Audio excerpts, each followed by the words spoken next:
What's up, everybody? Thanks. I hate that. How's it going? Thanks for stopping by. Welcome to the Nowhere to Go But Up podcast. I'm your host, Sean Dustin. I'm doing things a little bit differently now because of something that someone informed me of, to not do the visual thing that I was doing before, to come in and announce the show first, then go into the intro, then introduce the guest. So I'm trying something a little bit different, and you guys are the first ones to see it. So let me know if how you like it or if you don't like it. We have a great guest today, Tara Carbert, and we're going to be talking about gambling addiction and what that's like and what it was like for her and how she got through it. And, a little bit of encouragement.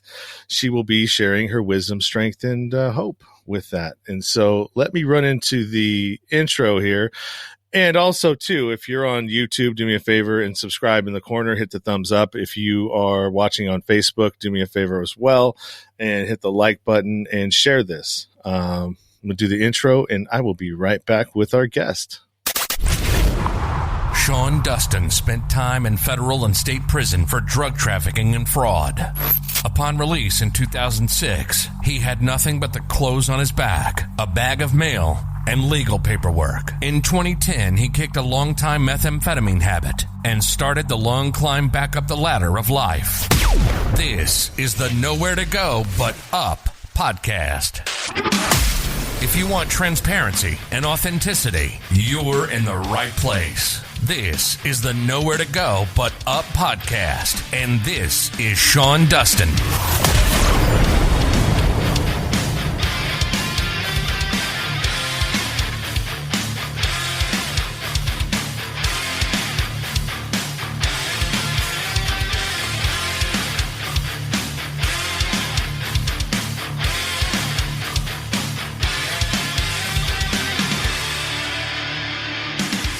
Hey, we're back. Hey. Hi, Tara. How are you? Hi, Sean. I'm good. How are you today? Good. How do you like being a part of this new thing that I just tried right on the fly? I think it was great. I thought it went well. I'm over here scrambling going, how do I share this? I don't even know how to share it. So I'm a StreamYard novice. I have no clue what I'm doing. So happy to be here, figuring stuff out with you. Oh, that's good. That's how we do it, man. You throw darts, see what sticks, and whatever does, roll with it, right? Right. So anyways, we are here to talk about gambling addiction. And that's one thing that I haven't touched on yet and I haven't got into, or actually it's probably because I haven't found anybody that suffers with a gambling addiction. So this is great for me because I get to dive a little bit into what that's like and, what the parallels are between that addiction and, regular like drug addiction or, any of the other kind of addictions. I think they're all sort regular. I think there are other kinds of addictions, right? Got it. Yeah. I don't know if there is a regular addiction. Yeah. Except maybe sugar. That's a regular one. It's pretty bad. Caffeine. Yeah, caffeine's a regular one. Pretty regular. Yeah. Porn, that might be a regular one. I don't know. TMI, Sean. Yeah. So anyways, but that is an addiction. So I probably shouldn't very joke serious about it. too. So if you are a part of that population, I apologize. I wasn't trying to poke fun at that specific addiction. So I digress. Anyways, let's talk about you and how did you how did that even come about? I mean, did you have like childhood like trauma or anything that played into how you even got down that road, or is this something you just found yourself in? Yeah. So gambling was part of my family story from a young age. So my grandfather introduced me to gambling when I was really young. He would take me with him to the VFW when he would play poker with his war buddies, and I would be his little sidekick. And I would watch him play the numbers on football games, and I would watch him do pull tabs. So I was introduced to gambling, together with him. He was a gambler. And I also grew up in a family that had a story of addiction, alcoholism, and I had trauma. So I had like the trifecta, right? I had exposure, I had trauma, and I also grew up in an addicted household. So, I had all those magic recipe for being susceptible to an addiction. And gambling's just that's the one that brought me to my knees and got me crawling into the rooms of recovery, asking and pleading for help. But I can look at my patterns, and there was a pattern of self-destructive behavior, whether that was drinking or drugs or gambling. And gambling's just the one that I couldn't stop without help. I had stopped some other things on my own or reduced the harm of them on my own, but gambling was the one thing that I couldn't stop doing. I'd make these promises to myself, like, okay, if I break even tonight, or if I win tonight, like, I'm never coming back here, or I'm not coming for a month, or I'll come with a budget. This is none of it. I couldn't do any of it. I like that. Come with a budget. Yeah, right. Like, there's no such thing. I'm coming with a budget. Like, the crazy stuff I did, like, I'd go like, okay, I'm only bringing cash. I like all these and people with addictions do this, right? I'm only going to buy an eighth or whatever it is, right? And then you find yourself going back for more. And so I remember specifically a time where I was like, I'm only going to bring $50. I brought my $50. I lost it very quickly. I drove all the way back home to get the debit card, to go to the cash machine, to get more money. There was no such thing as a budget. Yeah, no, I did get into gambling a little bit. I had a couple of times when I gambled all my money away, and I had to ask my mom, hey, I need some cash, because basically I screwed up. I went and I don't know if I was on anything. I probably was, because meth and gambling go hand in hand. That's for sure. Like, and sitting at the slot machines, and like, there's these bingo ones in California at the Indian casinos where, like, I would go in there at 2 o'clock, 3 o'clock, in the morning, and you just see all of the tweakers on the machine just pop, pop, pop, pop, pop, pop, pop, pop. You know what I mean? Yeah. It's just like, I do know what you mean. Yeah. I mean, where else can you go 24 hours a day? Not very many places. You can go to a casino 24 hours a day. And yeah, I found myself in there plenty of times. And I would always stop, because it used to make me super angry every time I lost. Right. And I would get pissed and at yourself or at the casino? I think at both, Yeah. At the casino, because they stole my money. Of course they did. You had nothing to do with that. Nope. They stole my money, and then I get mad at me because I kept giving it to them. Yeah.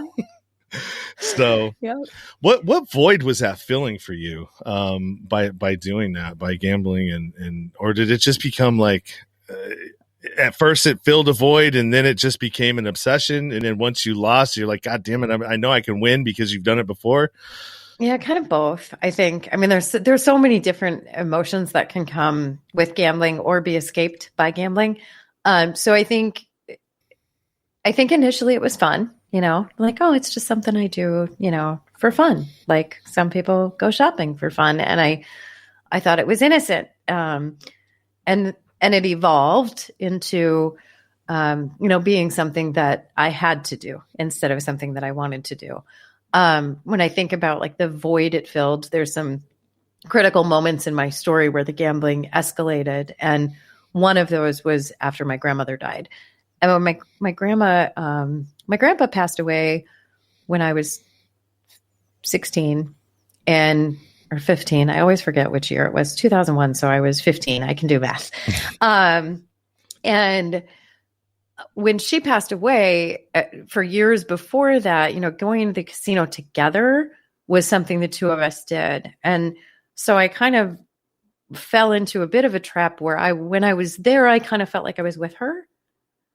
And then, I had a couple pretty significant wins. And so kind of like the same thing the first time you smoke weed or this first time you do coke or whatever, right? It's like there's never that same high. The intensity of that high is never quite the same. And you're kind of always chasing that feeling of elation and ecstasy and freedom and all the things that can come from using something. And so that, that cycle, like there was never then a big enough win because nothing was as big as that one big win. And I always thought, well, it's possible. You asked about voids and like what I was feeling. I think I was escaping feelings that I had never coped with. So being alone with myself was not something I could easily do. My internal chatter was, lots of messages of how I was fucking up my life. And then I was going and doing more of that. And I was kind of stuck in this pattern of not feeling good enough. And I had a lot of unresolved grief. Both of my parents have passed away. All of my grandparents have passed away. My biological father passed away killed himself when I was 3. And so I'd never been taught kind of these healthy coping mechanisms for any of my feelings, but especially not grief. So I would say unresolved grief was probably something I was escaping. I don't know that gambling was filling anything other than the ability to go be alone without being alone, and also to socialize or not, all in the same space. If I felt like being social, I could hit up a blackjack table or a poker table and talk shit. I assume it's okay to swear here. Yeah. And on the flip side of it, if I wanted to be by myself, I could just go zone out on a video machine, video poker, slots, Keno, whatever, and not interact with people. And a lot of my friend circle at the time was drinking a lot. And I wasn't a huge drinker. I would sometimes get annoyed with drinking. I drank, but more socially. And so there'd be a certain point in the evening where I'd be like, okay, bye, drunk people. Like, I'm going to go home. Home was the casino. And then I'd leave them and go to the casino and gamble for hours and hours longer while they were probably doing some after party activity or whatever. Yeah, that's it's so when you were doing that, when you would escape away from that group and then go into your, like, that's where you were hiding. That was like, you're in your space where you're that's your I don't know, you know what I'm talking about, right? Yeah, it was like a secret too. Like no one knew. I mean, they knew that I was someone who loved to gamble, but I mean, they didn't know that I was leaving what I was doing with them to go be by myself at a casino. This other part of you that nobody knows about. Yeah, I mean, they would know if I would brag about like winning, like, hey, brunch is on me. I won money last night. But no one knew how frequently I was going or how much I was spending, and that I was spending well beyond my means to continue feeding the addiction. So what was the absolute, like, what was the absolute bottom financially that you got yourself to if there was one? I mean, yeah, there was. And what was that? Yeah. So, I mean, the kind of last day of gambling, I spent my entire paycheck in a matter of hours, and I earned a pretty good living. I'd always said that I would neid be that person. But there I found myself being the exact same person that was like somebody I had judged years earlier. I had encountered this woman at like 5 a.m. who told me, if you end up going out, come back in. Looks like we lost her for a second. All right, so we're going to have to bring her back in. If you're watching, she got off for a second. Need to get her back in here. We're talking about gambling and a gambling addiction with Tara, and she has dropped off. There she is. She's back again. Yeah, no, that's okay. You dropped off for a second. We'll get right back into what you were saying. But first of all, let me just let everybody know, for the listeners who are listening on the podcast platforms, once this goes, if you're listening to this and this brings up any kind of triggers for you or feelings that may make you want to relapse into your addiction of gambling or whatever it may be, call Gamblers Anonymous. That's a name, one of the ones that we have up on the screen right now, and that is 1-888 GAHELPS. That's 1-888 GAHELPS. And then the other one that we have is a national hotline for gamblers awareness. And that's the Gamblers Awareness National Hotline. The number for that is 1-800-522-4700. That's 1-800-522-4700. And so if you're struggling with anything, and if you're struggling with another kind of addiction, seek out a national helpline for that as well. I have a bunch of them up here in my thing, but I don't think any of them are pertain to this. So that's what I would do if I were you. And if you need to take a pause and back out of this and revisit it at another time, then I understand that as well. You got to do everything you can to take care of yourself in situations like this, especially when you get triggered. So that's all I wanted to say about that. That's my public service announcement for the show. And now we can get back. Yeah, now we can get back to you, Tara, and what you were talking about prior to that. Yeah, where did I leave off? My last day gambling. You had, let's see, spent your entire paycheck. Yeah. And I, years earlier, had encountered this woman when I was moving from one casino to the other. There was a shuttle bus that would take us between the two. So I was walking through these bus doors, and there was a woman there. And she asked me for money. And she said, I spent my whole paycheck. I have no way to get home. I took the bus here. The bus left without me. Could you spot me some cab fare? Or can you help? And I don't even remember if I help her, but I remember how I judged her. Like, oh, she's got a problem. And then I end up being this woman who spends her whole paycheck and has a car in the parking lot on a nearly empty tank. No money left. Bank account tapped, credit cards maxed, no reasonable way to get money. I had told anyone who had been lending me money, like, stop lending me money. Like, just don't lend me money. I need to make better choices with my money. I had sold anything that had any value. And so that was the last day. And as I'm leaving, there's a lake. And there's a thought in the back of my mind, like, you're worth more dead than alive. And that was the only time in my life I really recall having a suicidal thought. And I don't want to die. So I went home, and I don't know, after a good couple hours of crying, I called my big brother and told him what I'd been doing and that I needed help. And he was, with love, was like, all right, what's the plan? Before you call our sister, you got to have a plan because she's a planner. What are you going to do? And I'd witnessed so many people having miraculous transformation through 12-step programs, NAAA, you name it, that I knew that was an option for gamblers as well. So I made a plan. Like, I'm going to go to a meeting every day until I'm comfortable not gambling.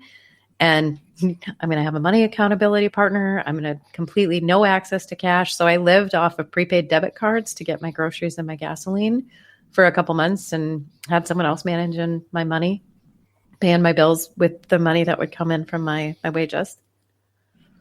So that was it. My son was about to go to college, and I had this mom promise that I was going to help pay for that. And then if I kept going, there was no way I was going to keep that promise, or would I ever get out of the debt I was in without a big win. But I finally figured out that big win wasn't coming ever again. Yeah, that's that big win. That's what we all keep chasing, that big win, that big rush, that big thing that never comes, and that's if it does, we just give it right back anyway. So have you tallied up the amount of money that the total amount of which you've probably squandered? Yeah. And I think I'm always cautious about talking amounts, because $1 to me is a different to someone else, but I can equate it. It was nearly a year's worth of my salary over the course of several years. But unique to our program, that's part of our fourth step work. We have to do a financial inventory too.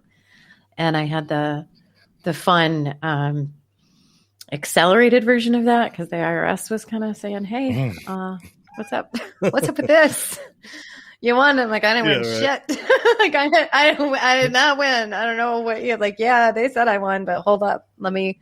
I got to show you how much I lost. So I painstakingly, line by line, went through years of bank statements, and I figured out from what I could, the cash withdrawals, the e-checks, the cash advances on the credit cards, and totaled it up. And it's about a year's worth of salary. Wow, and you had a kid at this during this whole thing too, right?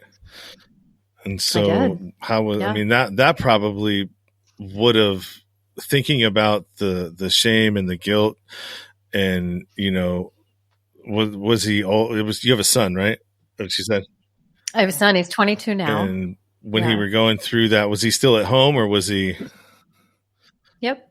Yeah, he was still home. I actually stopped gambling his senior year in high school. And the worst of it was in his last few years at home. And that's really when my addiction was accelerating. I mean, it had been there a long time, but that's when it was getting really, really bad, where I didn't even want to go a couple days without going to the casino or playing pull tabs or doing some kind of gambling activity. So I think he knew. And I think the mom shame, the mom guilt that comes with like the things I could have paid for, could have invested in for him, with him. I just thought about baseball and like private coaching lessons and like telling him essentially a lie, we can't afford it. I mean, the reason we couldn't afford it is because I racked up all this debt, and I mean, just the maintenance on my debt was enough to make it that I couldn't justify, if you will, the investment in some of those things. Meanwhile, still gambling. Meanwhile, still wasting money on gambling. And I think about like vacations. Like we went on a road trip. He and I went on a road trip from here to the Grand Canyon. I'm in Minneapolis. And along the way, we stayed in a town where there was casinos, and I left him alone in the hotel room in the middle of the night to go gamble.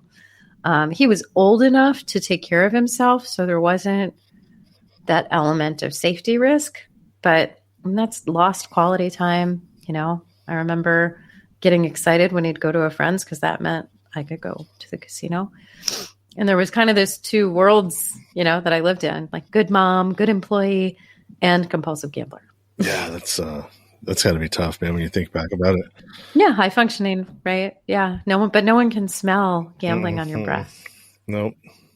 No, it's pretty invisible. Well, thank you for being so transparent and honest. I know I could tell from your listening to your voice that you were, it's not easy for you to talk about it still. That there's emotion right underneath there. Right. For sure. That mom shame runs deep. I'm working on that one. I got it too, man. It happens to me as well. It's just right there, right under the surface. All you have to do is just flick it hard enough and woo, there it goes. It's gone. Yeah. Waterworks. Like, but that when we can express that and when we let that go, that's that toxic, pain that's inside that we let out. 100%. Part of the healing. The more you can do that, the faster you can heal from it. And the more we talk through these things, the more that we take the power away from them. Right. 100. Yes. So much so. And so I think that's where you and I kind of align, because I think you listened to me tell that in a room, and that's kind of like how we connected. Yeah. Kind of clicked on that, right? Like we can't, like, holding pain never served us as addicts, right? Or running from the pain or escaping the pain. So how can I get comfortable sitting with it? And how can I choose not to run from it and like recognize like this is a signal that this thing needs your attention and needs your unconditional love of yourself to accept yourself fully, right? And it takes time to work through it, but I've really, like, the more I grow in my recovery, the better I'm getting at that, right? And like, oh, okay, that's a thing you did, and you still have regret about it, and that's pretty normal that you have regret. Like, how do we make the next right decision so we're not creating new regrets? Yeah, absolutely. So what are some of the things that you do? I know that you had mentioned prior that you with the prepaid cards to keep yourself without having cash at your disposal. Yeah. That was some things that you were doing to mitigate, that whatever you want to call it, the risk of relapse. What are some of the other things that have helped you along the way to try and maybe not the financial type of trip ups that there are, but what about the emotional trip ups that put us into that space of, I just need something to get out of whatever it is that I'm struggling with? Yeah. So, one of the first things that I did, was create a project for myself. So, I was kind of doing a little self-exploration, like, okay, if you're leaving home to go to the casino because you're trying to escape your thinking, like, obviously you're not ready to just think. So how do you occupy your mind, occupy your hands, and have that opportunity to get out of your head, right? And I was like, I go to the casino. Like, what else? There's no answer. There's no other answers. And then I started getting a little curious with myself with the help of a sponsor, right? Like, well, what did you like to do before you were caught up in addiction? What are some things you were interested in when you were younger? What are some things that you enjoyed doing? And, I kind of made this list, and on that list and I mentioned that, part of going to the casino was this like communion, if you will, with my grandmother. And on that list was woodworking, which was something that was kind of communion with my father. And I had like no money, right? So I'm like, well, shit, like, how do you do woodworking when you have no money? So I hustled up some free pallets from people who, worked in warehouses, and I got some free pallets, and I created a project. I built a wall. I built a pallet wall, like a divider wall that had functioned in my bedroom to be a dividing space between my desk area and my bed. So I could separate a little bit of separation between work and life. Cause I had roommates moving in and I was losing an office space. So I needed the wall, and I built the wall. And that project took me a few weeks, and it was something to consume an hour, 2 hours of my time in that window right after work is when I was most likely to be like, today sucked. I'm going to go get out of my head. And so that was just another way to get out of my head. And then I started looking at some other things that were important to me that I had not even scratched the surface on, if you will, in how I was spending my time: volunteering, learning how to golf, cooking home cooked meals, those kinds of things. Yeah, what a concept! Cooking cooking, huh? Making meals. Yeah, weird. Yeah, like grown up stuff. Folding and putting away my laundry. Adulting. What? Hate speech, damn it! Hate speech. Yeah, it could be. No, I understand that. It's I remember telling people about my own addiction and like how I mitigate things. I'm like, especially if I started dating someone, I was like, you're getting involved with a mogwai. Do you know what that is, right? Okay, so a mogwai is what a gremlin is before it's a gremlin. Remember the cute little gizmo from Gremlins? Oh, wow. I haven't thought about that movie forever. So that's a mogwai. Well, what happens to a mogwai if you feed it? God, it after midnight, or if you get it wet? Yeah, nothing good. So I'm like, well, yeah, that's kind of what I'm like. I come with instructions. I can't do this. I can't do that. I can't be at a bar after a certain time at night. I can't close down a bar because usually that's when people go, hey, let's go back to my place for after parties. And then, well, what happens at an after party? Well, that's when the drugs start flowing, right? And so it's just probably not a good place for me to be. So therefore I don't, I do drink once in a while. I'm not the kind of like, my thing was meth, and that was my drug of choice. Everything else kind of it wasn't a thing for me. And so like, I will have a drink every now and again if it's more like a social thing, but I don't like drinking too much, because if I do, then there's there comes a gremlin. So it's like a fine line I have to walk.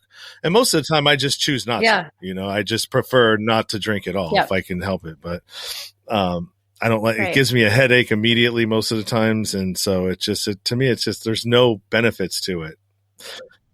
I very recently stopped drinking for that reason. I was like, what's the upside? Like, if we're talking about nowhere to go but up, like, what's the upside for alcohol in my life? And I decided the answer was there wasn't Yeah. one. That I could have just as much fun sipping on a fancy mocktail on the patio. And that's new for me, right? And I don't know if that's a forever decision or a for now decision, because alcohol was not the substance I had a bad relationship with. Early on in my 20s, I had a weekend relationship with cocaine that once I decided I had a problem, I was like, yeah, I just shouldn't be around it. And I just exited the lives of many people at that time. Yeah, well, you're lucky when you have something like that you can do that with. I did coke too, but you know what I ended up finding out is that everything. So how I tried to skate around the fact that I had a drug problem was I would be addicted to everything that I was selling. So if I was selling coke, I was doing way more coke than I should have been doing and not making money on it. And so I would switch over and I'm like, well, I'm going to sell ecstasy now. Like a terrible drug dealer. I was a barely break even drug dealer. I paid for, I made sure that I didn't get beat up by the guy I was getting it from. But I really wasn't making a lot of money, and it was just more of a show than anything. But I would just switch substances to sell. So I don't have a cocaine problem because now I have an ecstasy problem. Well, I don't have an ecstasy problem because now I have a problem with GHB. And so it was just this game I would play, right? Mm-hmm. Yeah, it's the things we do to convince ourselves that we don't have a problem. I mean, with gambling, it's such a cyclical thing, right? Because this win-loss. I wasn't losing all the time. I was winning intermittently enough that I continued to believe the lie that I would keep winning until I had a series of lose. And I think that's one of the most dangerous things about this addiction. It's like, if I use again, there is the potential that happens, right? So it makes it a bit harder. I don't have that same, I think it's very easy to talk myself out of a substance, right? Like, oh, that could kill you. Yeah. Like you could OD, you could be dead. There could be fentanyl in it. You could be dead. Like that's a hard, you could die. Where with gambling, it's like that little voice in the back of your mind always tries to convince you, like, maybe, but what if you won? And it's such bullshit because there was no such thing as walking out of a casino in the black for me anymore, because I would not stop chasing an even bigger win. That's a good point. That's a great point, because you're right. For me, it was like I had nothing but losses. There's no wins in the column of meth addiction. It was just losses, and it just depends. Okay, well, how quick is it going to get for me to get to the bottom this time? But that's where I'm going. Trust me, I'm not going anywhere else but down. There's nowhere to go but up, and anywhere in that equation. Yeah. Yeah, it's tricky in that sense because when you're in early recovery from a gambling addiction, that's probably one of the hardest things, because most of us are in some pretty dire financial straits at that point, right? I spent all of my retirement savings. I spent every ounce of credit I had. No one else was about to give me a new card. I had tapped out my friend resources. I'd sold anything of value. And what was next would have been stealing to feed it, or, continuing to go into a bigger financial hole, maybe not paying on the house. Like I paid the mortgage. Good job. But as I'm looking at that debt total, there was always that little voice in the back of my mind that was kind of trying to trick me back into it, saying, well, if maybe this problem gets a little smaller if you win. This made it really, really hard in those early days to not think of it that way, which I think was why it was so critical for me not to have access to cash. Yeah, that's that crazy voice, the one that talks us into everything. I think when you can learn how to navigate that voice and turn it off or turn it down. Cause I don't think it ever leaves. It's always there. But how loud it gets is dependent on where I'm at in my life, right? Emotionally, have I had enough sleep? Have I, there's all kinds of things that are tied to it. Am I hungry? That's hungry, angry, lonely, tired. People, they say that, but it's for a reason. I mean, all of those things play a part in how we respond and react to things. And those, whether like mental health is perfect name for it, right? Because that's what it is. Yeah. It's your mental abilities and capabilities being healthy enough to not listen or be able to turn those voices down when or recognize what voice is a way that I look at it for myself too. It's like, is this my addicted mind trying to do something here, or is this my ambitious mind? Like, am I trying to do something that lives into the values of who I want to be in the world and the legacy I want to leave, or is this the voice that wants to destroy herself? Like, that's the addictive voice. Like, we don't want to listen to that version of you anymore. And those things can coexist within us. But you're right. Like, how do I turn it down, or how do I fight it? Right? Like, you're wrong, and just know with certainty, like, I don't have to listen to that bullshit anymore. Because look what listening to that voice did. Mm-hmm. And playing the tape out. And that's what a lot of things we say is like, all right, well, if I do X, then Y is going to happen. And then if that happens, then this happens. And if this happens, then that's going to happen. And if that happens, then it's like, okay, well, I don't want any of that shit to happen. So let's go do something different. Let's avoid that potential consequence and just not do let's that just thing. go read a book then. I mean, it sounds pretty flippin' boring, but I guess the alternative is I don't like that one either. So, and this one's free. I already bought the book. Yeah. Somebody lent it to me. I got it from the library. Pretty safe choice to read a book instead. All right. So I think we've talked quite a bit about your story and how the impacts of gambling on your life. And, if anybody's listening, I will throw up these national hotline numbers one more time before we end this broadcast. We're at about 41.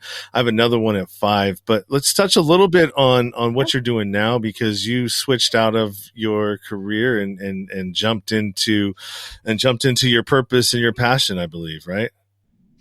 Yeah, I did. And I'm on a different version of that than I had been, but instead of listening to the voices all around me telling me who I should be in the world, I decided to listen to myself and what I wanted to do in the world. And I also kind of fueled and sparked by my son prompting me, I'm giving him a little pep talk while he was in college, telling him, giving him permission almost to like drop a class if he wanted. And like, it's okay. Like, I just want you to be happy. I want you to pursue your dreams. And he's like, well, what about you? Haven't you always wanted to start your own business? What's stopping you? And I'm like, oh shit, this kid. Here he goes, saving my life again, right? Or like changing the trajectory of my life again. And so I made a decision to start a recruiting business. That was the profession that I was in for a really, really long time. And as I was in that business, I had my first epic business fail. I think they say that's a key marker in the life of an entrepreneur, that you have to fail and get comfortable with failure.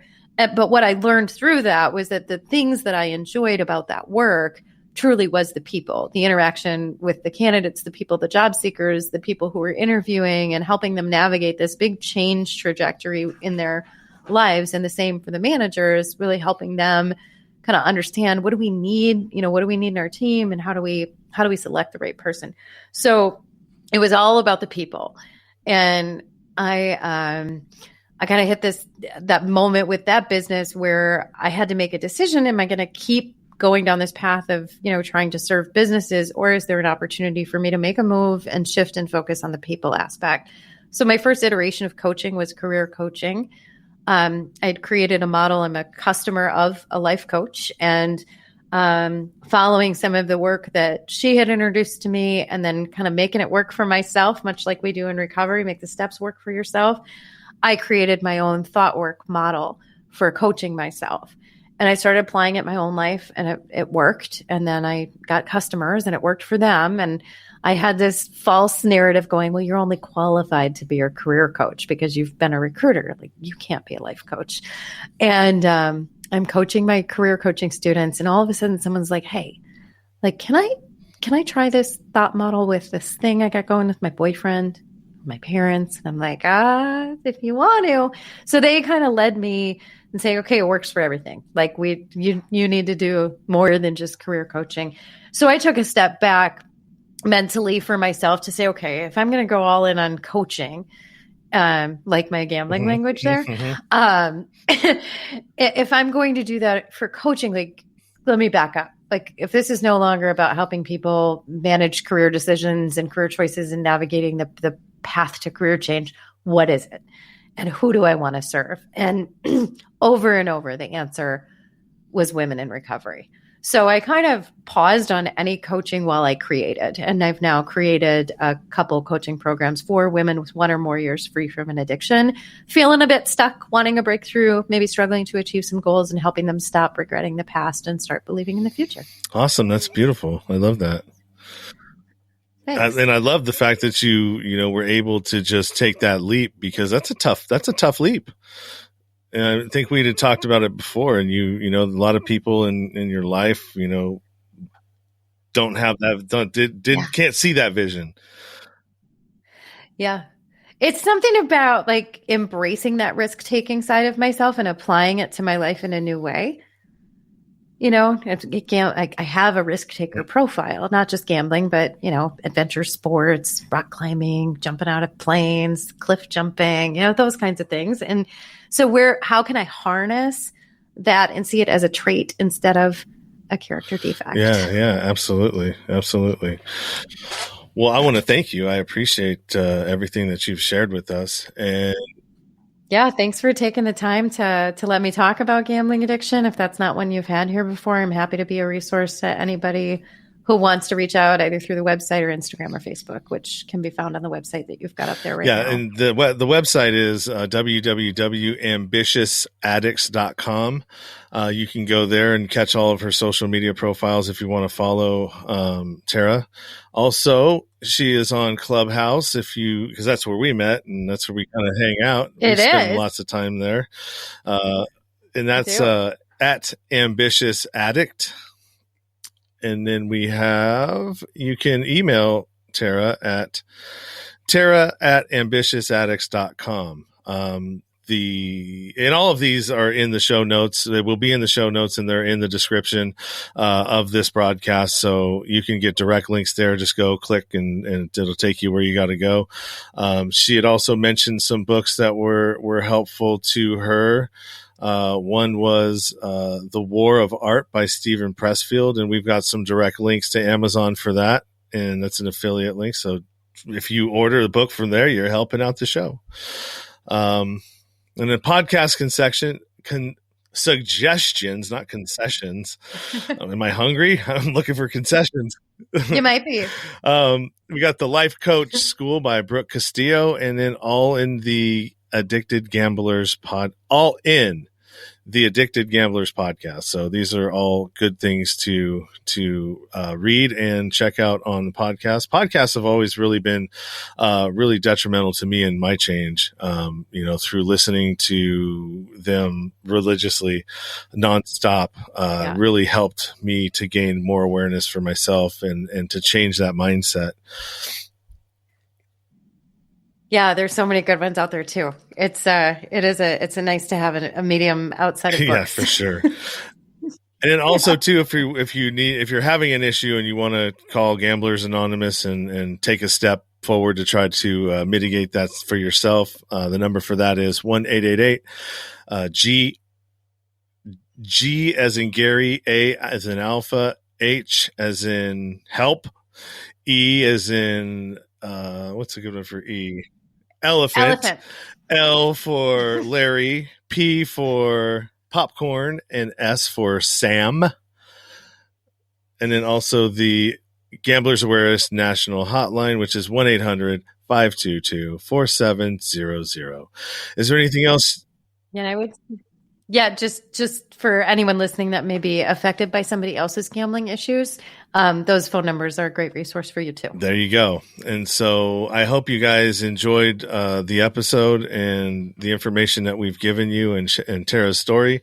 Feel free to reach out to her, like I said, on our social media platforms, and you can find that by going to her website. Is there anything else that you'd like to close with, Tara?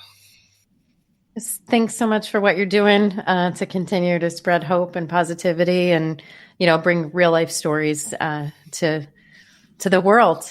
This is so important. Your work matters. I really appreciate you having me here today. You're welcome. And then we have a funny one. Do you got any tips for people that are addicted to Clubhouse? Yeah, just don't turn it on. There is a Clubhouse anonymous room in Clubhouse, which makes complete sense. I do actually set some time limits, that we think about addiction and harm reduction. If Clubhouse is affecting your life, give yourself some guidelines and turn off your notifications. That helps too. Oh yeah, that helped me too. Yeah, if you don't know what's going on, then you're not going to be tempted to try to jump on and figure it out. So.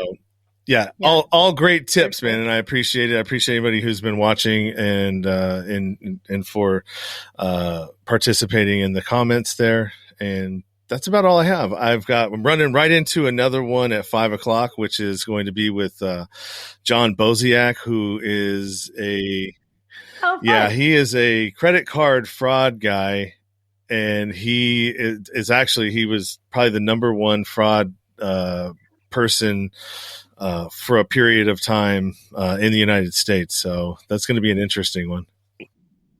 Yeah, I almost kind of want to stay on. Hey, Danny. Someone else is trying to connect me with John, and I'm like, I don't know. Is he an addict? Is criminal behavior an addiction? Maybe it is. So have fun talking to him. I'll look forward to seeing it. He's on my list of people to email. I've got a mutual friend who keeps asking, are you going to reach out to John or not? Yeah. So have fun. He looks like a fun interview. I do. I did the same thing, just not at his level, but we were both in the same story. We have parallel stories. Cool. Well, I'm looking forward to catching that. All right, Tara, I will see you around. I'll reach out to you once these published on the podcast platforms. Give me about a couple weeks, and then I'll send you an email with all the links and all the promotional materials as well, too. Sounds good. Thanks so much, Sean. Have a fantastic rest of your night. I'll probably see you in Clubhouse. Bye. Bye-bye. And everybody else, thank you. I appreciate you watching and tuning in. And stay tuned for the next one. I'm going to pull out of this broadcast and start the one immediately following this. So I will see you in a few minutes. You've been listening to the Nowhere to Go But Up podcast. Sean is a single dad, a union blue-collar guy, and he spent time in federal and state prison for drug trafficking and fraud. When he was released from prison in 2006, all he had was the clothes on his back, a bag of mail, and some paperwork. Since then, he's turned his life around and shares the struggles and successes on this podcast. We hope you enjoyed the show, and we hope you were moved. To connect to the show, book a guest spot. For merch, Patreon, PayPal, and social media links, go to linktr.ee/nowhere to go but up. On Instagram at Nowhere to Go But Up Now. On Twitter at But Up Now. On the YouTube channel at Nowhere to Go But Up Podcast. See you next time.